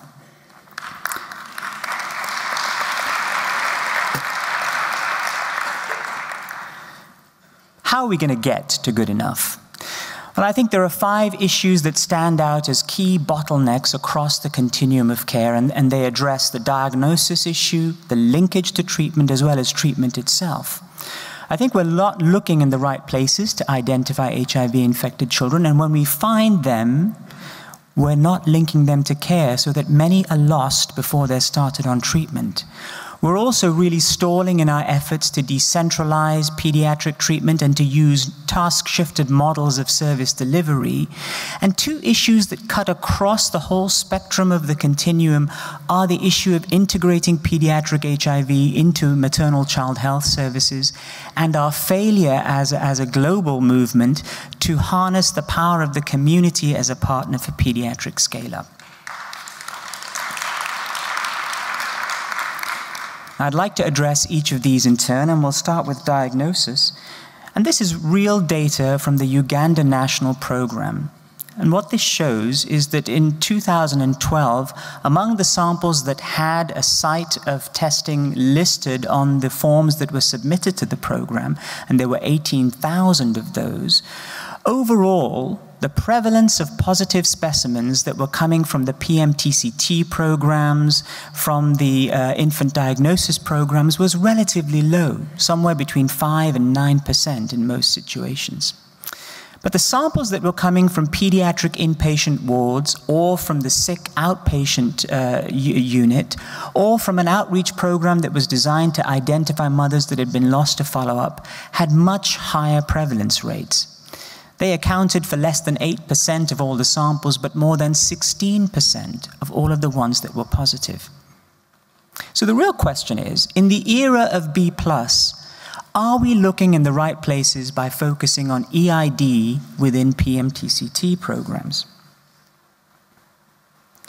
Well, here's data from the Malawi National Program, and of course Malawi is the country that has the longest experience with option B+.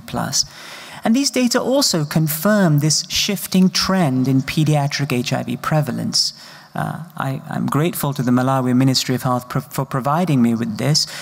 And what their data show is that from the PMTCT program, prevalence rates were actually fairly low. The 6-week testing rate in HIV-exposed infants was 2%, and at 12 months, it was up to 6%. But if you contrast that with prevalence rates in the nutrition program, you can see that in some settings, and especially where there's severe malnutrition and a child needs to be hospitalized for nutritional rehabilitation, prevalence rates are considerably higher, in excess of 23%. Now, we've known for a long time that testing in inpatient wards and testing in immunization clinics in high prevalence settings can actually pick up large numbers of children and their mothers. And we've also known that in general, this kind of service is acceptable to mothers. There's a high level of acceptance of testing, and that it does not impede access to other services such as immunization. And ironically, the World Health Organization, as well as the Interagency Task Team for PMTCT in pediatrics, has actually had guidance and recommendations on provider-initiated testing for the best part of 5 years. And what that guidance says is that in a generalized epidemic, all children should have their HIV status determined, or they should be offered an HIV test at every time that they access the health system. But in practice, that very valuable guidance is very rarely implemented. This is a recent paper from Zimbabwe which sought to evaluate the reasons for this discrepancy between policy and practice. And what they found was that even when providers knew that they were actually involved in a study to provide provider-initiated testing and counseling to children, that there were 70% of eligible children that were given a test, but 30% that were not offered the testing. The main reasons that were provided for this were that guardians were deemed unsuitable, and this was particularly true if they were male guardians. There was apparently a lack of staff time and reagents to do testing, and worryingly, many of the providers that were interviewed had the belief that children that were older or children that did not seem sick didn't need access to PITC because they couldn't possibly have HIV. Now, in fact, of the 70% of samples that were tested, 5.3% were positive, and 90% of those children could actually have been picked up much earlier because they'd had multiple visits to the health system, but all of those opportunities had been missed. I want to move to the second bottleneck, which is that of the linkage between diagnosis and treatment. And this is data, again, from the Uganda program, taken from a 4-country review of follow-up after a positive infant diagnosis test. And what this data shows is that there is a very high rate of loss to follow-up for known HIV-infected infants across the cascade. In this particular case, 64% of positive infected infants were not started on treatment. This is obviously very poor clinical performance, but it also represents a really huge waste of resources, since we know that identifying a positive infant costs somewhere between $240 to $440, depending on the timing of the test and the vertical transmission rate. Now, there are solutions to address this problem, and to Uganda's credit, they've implemented a range of activities, including some innovative approaches to linkage and the implementation of SMS printers at all facilities that provide DNA PCR samples in order to speed up the return of results from the central lab back to the facility. And these kinds of interventions have been able to halve the loss to follow-up rates that they've been seeing. Another possible solution that may soon become available is to use a point-of-care infant diagnosis technology. These images represent one such technology in action, and a recent publication, as well as actually several posters presented at this conference, have shown that point-of-care infant diagnosis correlates actually very well with traditional laboratory-based DNA PCR in terms of sensitivity and specificity. In fact, we've seen sensitivity and specificity in excess of 98% for all of the infant diagnosis point-of-care platforms tested to date. The advantage, of course, is that point-of-care would give us immediate results, so it would dramatically improve that loss to follow-up between the results getting back to the mother. And in addition, These instruments are highly portable, they're battery operated, and they can be taken anywhere where they're needed, and that includes in the labor ward or in community settings. So it really opens up possibilities for diagnosis at birth, diagnosis out in the community, and the ability to identify children really where they are. The third point that I would like to focus on is the bottleneck related to the slow uptake of decentralization and task shifting of pediatric antiretroviral services. Now, these data are relatively old. They come from 2009, but I think they're very important because what they show is that in South Africa, in a cohort of around 1,700 kids that were started on antiretroviral treatment, outcomes were essentially the same irrespective of whether they were treated at tertiary, secondary, or primary healthcare level. And those outcomes were both in terms of CD4 recovery and virologic suppression, as well as mortality overall. So decentralization of pediatric treatment is very much possible. And of course, in order to decentralize, especially down to primary level, you often have to adopt a task-shifted model of service delivery. There simply aren't going to be physicians at primary healthcare centers to be able to manage children that get referred to them. And so while nurse-managed antiretroviral treatment has sort of become the new normal for adult treatment, I think it's true to say that for pediatrics, it really hasn't been widely implemented. This was a very recent systematic review and meta-analysis that examined the pediatric evidence base for task shifting, and these authors identified 8 high-quality studies of non-physician managed ART and compared outcomes to unpublished data that was taken from the IDEA Southern African cohort, where those kids had been treated with physician-managed ART.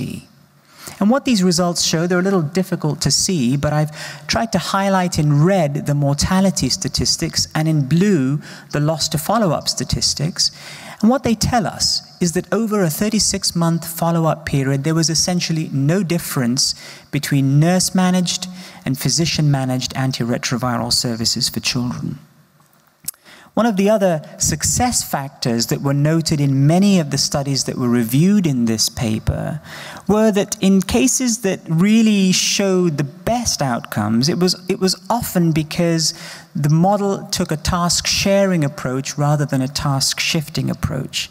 So what works is really mentoring and supporting nurses to be able to deliver ART. What doesn't work is dumping responsibility onto nurses and washing your hands of the situation. Yeah, thank you. The fourth bottleneck that I wanted to focus on looks at the issue of integration of pediatric HIV services with maternal child health. Now, I think this is an incredibly important concept, but unfortunately, there really is a dearth of data that I can show you today to demonstrate that this model works to deliver pediatric HIV services. I do want to highlight a paper that was presented at this meeting, which showed one model of service delivery that's been tested in Uganda at 22 MCH facilities, which are located at sites where there is also an ART clinic available.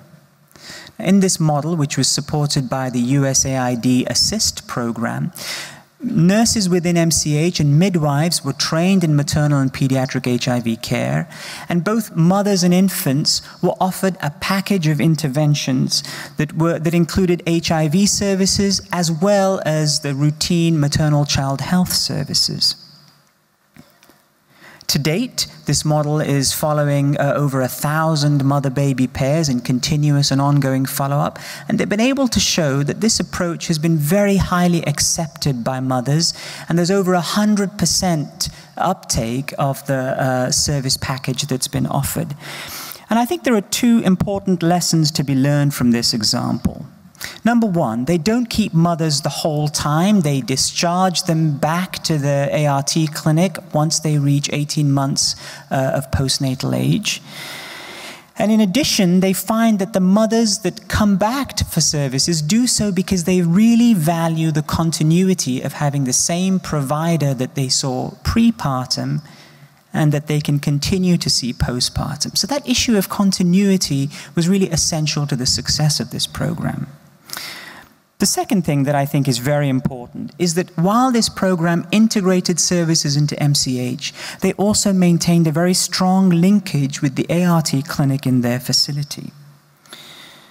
And I think there's a challenge around how to integrate services for children, and often this challenge centers on this tension between either a vertical, siloed program or a horizontal, one-stop shop approach to providing services. Proponents of a vertical program will say, well, you get better quality of care, our outcomes are better. And that's their rationale for supporting vertical service delivery. Whereas those that propose integration into a horizontal model of service delivery describe the benefits of better access, improved ability to offer a broad range of interventions. And I think what was interesting about the Uganda initiative is that they really tried to find the diagonal. And this was sort of a compromise between the vertical and the horizontal. You know, mother-baby pairs are followed as much as possible in the MCH program. But when there's an issue, when they come across a child that needs pediatric antiretroviral treatment, they use expert patients to ensure that that child or that mother is linked back to the antiretroviral therapy program in an effective manner. And I think it's true to say that there is a number of very exciting global initiatives that have been recently launched by UNICEF, the World Health Organization, a number of USG agencies, the Elizabeth Glaser Pediatric AIDS Foundation, the Coalition for Children Affected by AIDS, and many other partners. And all of these initiatives seek to enhance and advocate for child survival and improve child development outcomes for children with HIV by adopting integration approaches. And I think for these interventions, as well as for national programs that are adopting an integrated model of service delivery, there's a lot of practical and strategic value in this business of looking for the diagonal. Take the best of what you've got from vertical programs, apply it into the maternal child health space. The final bottleneck that I want to discuss is around the lack of community involvement in pediatric HIV service delivery. And there are many examples that I could cite to describe this, but the one that I want to highlight is that of the Baylor Tingathe program in Malawi. Now, this is an intervention that's been piloted at 3 sites between 2008 and 2011 in rural Malawi in an attempt to really improve both maternal and pediatric case finding. Their results have already been published extensively, and they've shown excellent PMTCT outcomes. But in this paper, which has been submitted for publication and which was kindly shared with me by the authors, what they've shown is the impact of their community health worker model on pediatric HIV services.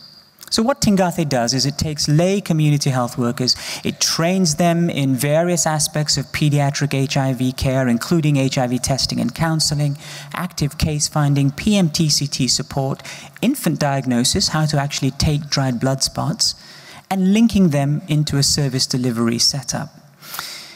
And what they've shown is really a remarkable increase, 6- or 7-fold increases in the numbers of HIV-exposed infants and HIV-infected infants ever found or enrolled. And I shouldn't say just infants, because in fact, as the program has gone on, they found that the average age of the child that they're finding is increasing, which is commensurate with this idea that children with HIV are now no longer going to be young infants, especially in a country like Malawi, and are more likely to be older children in the community. This program has now been expanded to 6 districts in central Malawi, so it's going to sub-national scale, and more than 250 community health workers have now been employed. So in conclusion, I hope that I've convinced you that we do have the tools that we need to close the treatment gap. And even as we advocate for the next generation of drugs and diagnostics, we really cannot be complacent, and we must instead redouble our efforts to find children and to enroll them onto treatment, because the status quo is simply not acceptable.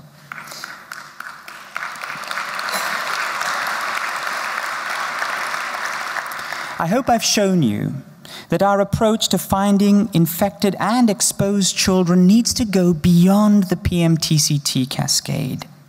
and that everyone has to get on board. It's high time the WHO and other policy agencies renewed and reinvigorated our long-standing PITC recommendations for children, which have sort of fallen by the wayside. And it's high time implementers used a broad range of strategies to try to get diagnosis for children into services where we know that children who are lost to follow-up and children who are sick and coming for care at hospital facilities are likely to be able to access them. I hope I've shown you that the solutions are today local as much as global. There is no one-size-fits-all approach, and especially for concepts like integration, community involvement, and task shifting, we really have to find what the local situation has to offer. And these ideas need to be tested and rolled out in the field. They need to be studied and reported so that we build the evidence base we need in order to operationalize them at scale. Since this plenary session started, there have been about 40 new HIV infections among children. That's just unacceptable, and we have to stop that from happening. But even as we push for elimination of new infections in children, we must also push to treat all children in need. There really can be no dichotomy between treatment and prevention. They have to happen hand in hand. Surely, we seek to eliminate vertical transmission in order to spare children from suffering. Well, how then can we not extend the limits of our compassion until it heals all children that are living with HIV?